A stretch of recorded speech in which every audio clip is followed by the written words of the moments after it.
Hey everybody, it's Greg back to here. In this video, I'm going to show you what you get in the Mavic Air combo. I'm also going to walk you through step by step the DJI Go 4 app, and then I'm going to take you on the first maiden flight, and I'll give you a few beginner mistakes to avoid, and I'll also show you how to improve your exposure and your color. So make sure you stick around and watch this entire video. Now this video is for beginners, so people who just picked up their Mavic Air. If you're already an experienced pilot, this probably isn't for you, or it's also for people who are looking for a refresher. All right, let's get right into the video. In this first part of the video, we're going to have a look at everything you get in the Mavic Air Fly More combo. And it's much better value than just getting the Mavic Air.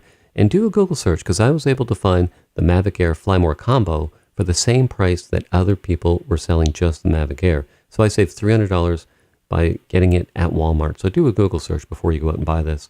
You get the travel carrying case, you get a couple of extra batteries. We'll go through everything in this video. You get extra rotor blades. Now when you first get it, you'll see there's sticky tabs all over the aircraft. So make sure that you peel each one off. Just have a good look around, take all those sticky tabs off, and then what you need to do is remove this gimbal cover before you do a flight. But don't lose that, because you'll need that to transport it in the future. So once you have all the sticky tabs off, the gimbal cover off, then you extend all the different arms. I'll show you how to extend the landing gear in a second as well. And then there's a look at it there. Now it comes with 2 sets of extra rotor blades. Just be conscious if you go to change those where you took them from, because there's little white lines on them and there's other ones that don't have that. So you want to make sure you have the right rotor blade in the right spot when you go to change those. Something to just be aware of. So I'll show you how to change your battery as well. So there's a look at the different sensors. There's a look at the gimbal. Now there's your battery. You just push on those tabs and the battery pops right out. And then to put it back in place, you just push down on it and you'll hear a click, and then you'll see those red tabs go out. So there's your USB-C port, and your SD card fits right there. Now here's a look at your controller. Now when you open it up, there's little arms that you have to screw into place that will allow you to control it, sort of like an Xbox controller. You'll see that in a second. And then you can see there's the different buttons there as well. Now there's the arms. You have to take those out, and then you have to screw them into place. So don't lose those. But if you do, the Fly More combo comes with an extra set of those, so you'll be able to replace them if you happen to lose them somewhere, which is handy. So you can see all the different buttons here. We have the home button, the sport button, the function button, the on and off switch. So just go through your manual and just become aware of that. That's how you take a picture. That's for video. Below that is how you adjust the height of your gimbal in flight. And you can see there's the lightning cable. So it's set up for an iPhone when you first get it. And then you just plug your phone in there. There's another USB-C port. Now, there's a battery charging hub that allows you to charge up to 4 batteries at once. And how it works is, let's say one battery is at 75%, it'll charge that battery first, and then the next one, and then the next one after that. So it's pretty handy to have those extra batteries, because you're going to need them. Now here's a look at other things. You've got the blade protectors, extra rotor blades, all the cables you'll need. So it's a much better value, in my opinion, to get the Fly More combo, especially if you can find it on sale. And there's another look at the travel carrying case and the case for your aircraft as well. Now, there's the lightning cable. To go to charge it, you have to pull that out and then use the adapter, and that plugs in to the adapter right there. You can see with the USB-C. So make sure you look for that adapter. I found that tricky. And also, a good tip is to read all of these manuals, and then once you've done that, download the DJI Go 4 app. I suggest picking up a set of ND filters, because this will help you to control your exposure. So for example, if it's a bright sunny day, you can't adjust your aperture. You can only adjust your ISO or your shutter speed, so an ND filter is perfect for that. Also, you'll need a memory card, and I also have a carrying case. You'll see that. That just makes it easy to travel. All right, so here we are. We've opened up the app, and you can see here where it says Start Flight. Just click on that, Start Flight. Now you can see this is the camera looking at another camera. So I've got the Mavic Air camera initiated. Now let's start at the top left and walk around in clockwise position. So I'm going to click where it says Ready to Go. And if I click there, you can see we have overall status. And then if you look to the right, it says normal, latest firmware. So when I first initiated this, I had to do an update. It failed the first time. It got hung up at 99%. So if that happens to you, turn off your controller, turn off your Mavic Air, turn off your phone, and then reboot everything and try it again. I did that. It worked the second time. So below that, we have flight mode. You can see that's optical, or OPTI. I assume it's optical. And then you see set max flight altitude. By default, it's at 120. You can adjust it between 120 or 20 and 500. You've got your compass there. I had to calibrate my compass. All you have to do, it'll let you know. You just click on calibrate, and then it'll walk you through it. I had to move my Mavic Air around in different directions. to help calibrate it.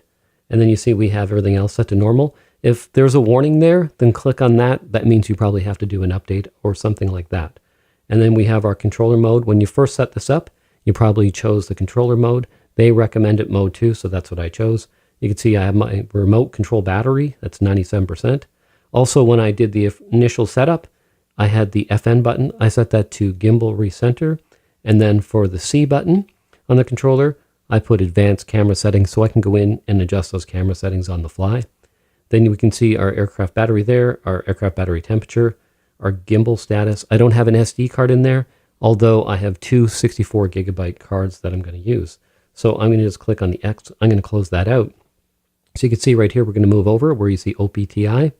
Then we have our satellites. Then we have our Wi-Fi. And if we click on any of these things, it should give us updates. So that was just beside the Wi-Fi. It's the visual navigation settings. So I'm going to turn these on. So I have enable obstacle avoidance. I'm also going to turn on the next one, enable horizontal obstacle avoidance and tap fly, enable backward flying, enable obstacle avoidance. So I just have all of these on. Go to the bottom, we have advanced. I have all of those on as well. And again, you can see we have our battery power at the top. Now, if you look at the far right where we have the three dots, if I click there, you can see we have access to all of the menu settings. So we have our controls. You can see we have everything right here. So I'm going to go from the top down and we're going to go through this. So I click here and we should go into that, which is this, what we're seeing right here. And you can see here we have our home point settings. So the one on the left there, that's going to be returning to home. So let's say you were at a rock by a river and you click there, it's going to return to that spot. Now let's say you walk 20 yards from where you started the aircraft. It will return where you were. So if you want to return to where you are now currently, if you've walked 20 paces, the one beside that, that will go to where you are at the end. So I hope that makes sense. So if you're going to be stationary and you're not going to move around, pick the one on the left.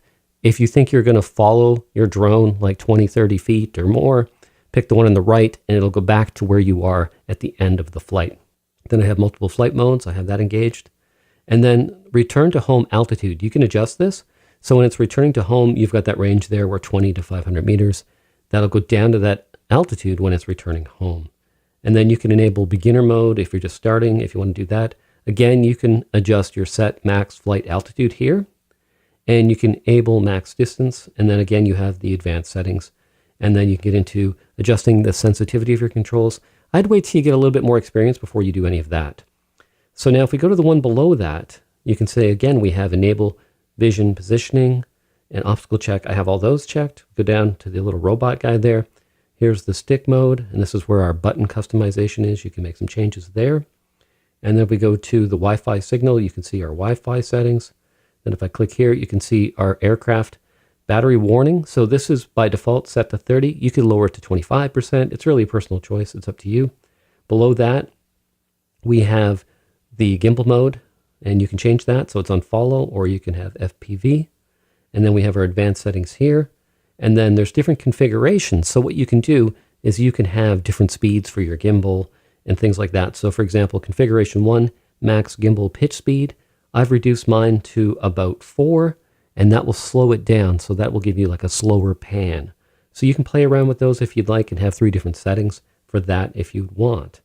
Now let's look at our camera settings. So if we look just below our top column there, you can see we have 4K and we have 30 frames per second. So if I click on that, nothing happens.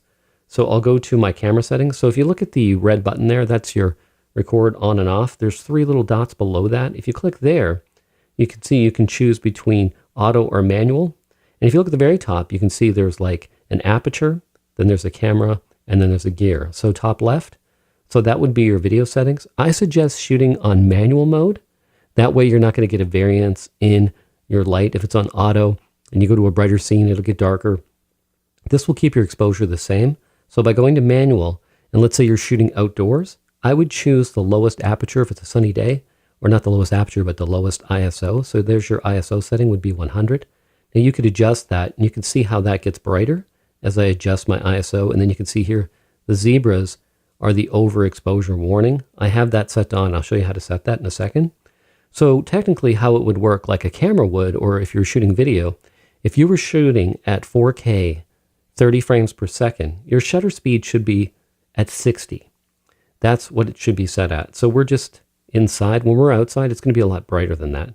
Now what you can do, and I mentioned earlier, is you can put a neutral density filter over your lens, and that'll knock down some of that daylight, which will allow you to shoot at a lower shutter speed. There's our ISO, and again, if I go 2, that's our shutter speed there, and the ISO is above that.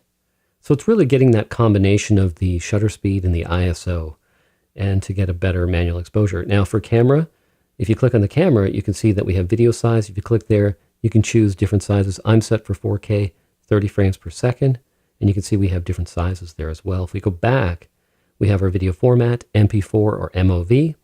And below that, I suggest you put your white balance on custom. So if you're flying outdoors, daylight is estimated at about 5600 Kelvin. So if you pick that, then your white balance isn't going to fluctuate. So that's why you want to shoot on manual, is so that the light exposure doesn't fluctuate, and you want to put your white balance on manual as well, so that doesn't fluctuate.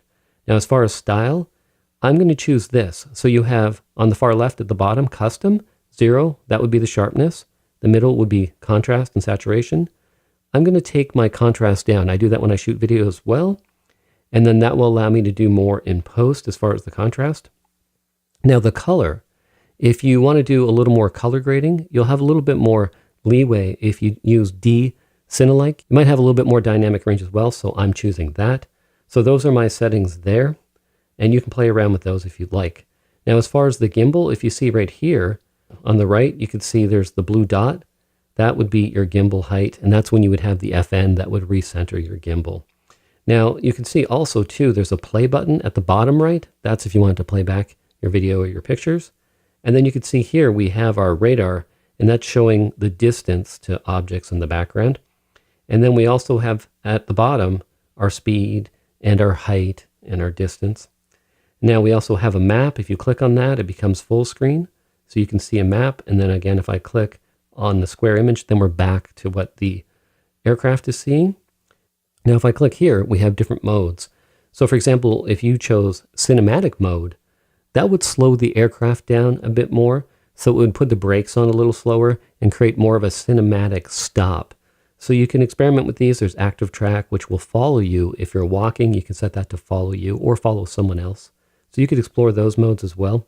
Now, there's a couple of different things here. There's the home button just above that, and then that will bring it back to home. But above that, if you wanted to start the aircraft, you'd click on that and you'd slide that to take off. I'm just going to click cancel right now. And if you go to the DJI at the top, that takes you back to the start of the app, and you can see here that there's a slide to update. So there's an update. So I'm going to have to update this. Hey everybody, it's Craig Beckta, and here we are for our maiden voyage of the Mavic Air. This is my first flight. I've got everything ready to go. It says ready to go. I'm going to make sure that it's set for to come back to me as far as where I want it to return to. So home base. And I'm going to say, okay, so I've set the current position as the home base. And then I'm ready to go. So you push both joysticks down and in, and then up. I'm just going to back away, give it some room to take off, and then I'm going to go up. Before you do your first flight, I suggest you look and make sure that you're not in a no-fly zone, and also maybe practice with the flight simulator that comes with a part of the app. Now this is one of the features that you could just tap and it'll circle around your subject. I found that a lot easier than trying to do it myself. So check out the smart capture features as well. They're really handy. But you can see it's great footage. This was shot in 4K. Hey everybody, it's Craig Beckta here again. If you found this video helpful, please give me a thumbs up for this video. And if you have any comments or questions, you can leave them down below. Now, if you're not already a subscriber, I come out with a new photography video every week. So if you want to catch that, just hit that subscribe button and make sure you hit that bell notification as well. Also, feel free to share this video on the web if you found it helpful. Just look below, click on share. Also, I'm going to put some helpful links in the description box below this video. Make sure you check those out as well. All right, thanks for watching. Give me a thumbs up, leave a comment, subscribe, and I'll see you in the next video.